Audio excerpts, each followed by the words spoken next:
Hi friends, எல்லோரும் எப்படி இருக்கீங்க? இன்றைக்கி சுட்ட கத்திரிக்காய் சட்னி எப்படி செய்யுதுன்னு பார்க்கலாம். நான் 2 கத்திரிக்காய் எடுத்து நல்லா மேலே எண்ணெய் தடவிட்டு இதை நான் சுட்டு எடுத்துக்கிறேன். இந்த மாதிரி சுட்டதுக்கப்புறமா தக்காளியும் சுட்டுக்கிறேன். ஒரே ஒரு பச்சை மிளகாயும் சுட்டு எடுத்துக்கிறேன். இது நல்லா ஆறணும். இது மேலே இருக்க அந்த கருப்பு கலரில் இருக்க எல்லாத்தையும் எடுத்துக்கணும். ஏன்னா நம்ம சுட்டது மேலே இருக்குல்லையா, எடுத்ததுக்கப்புறம் இந்த மாதிரி தான் இருக்கும். இப்போ என்ன பண்ணால் நம்ம பச்சை மிளகாய், தக்காளி, கத்திரிக்காய் எல்லாமே ஒன்றா சேர்ந்து நல்லா பிசைஞ்சிக்கலாம்.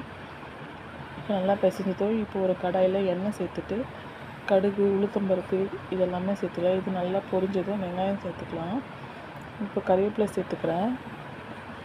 இப்போ பூண்டை பார்த்திங்கன்னா 1-2 இடித்து வச்சுருக்கேன், அதையும் சேர்த்துக்கலாம். இது நல்லா வதங்கினதும் பார்த்திங்கன்னா நம்ம கையிலே பிசைஞ்சு வச்சுருக்க கத்திரிக்காய், தக்காளியும் சேர்த்துக்கலாம். இப்போ நல்லா கிளறி விட்டுட்டு இதில் கொஞ்சம் உப்பு சேர்த்துக்கலாம். உப்பு சேர்த்ததும் மஞ்சத்தூள், மிளகாத்தூளும் சேர்த்துக்கலாம். இந்த மிளகாத்தூள் வாசனை போனதுக்கப்புறமா நம்ம தண்ணி சேர்த்துக்கலாம் கொஞ்சம். இப்போ இதை நல்லா வதங்கிடும்.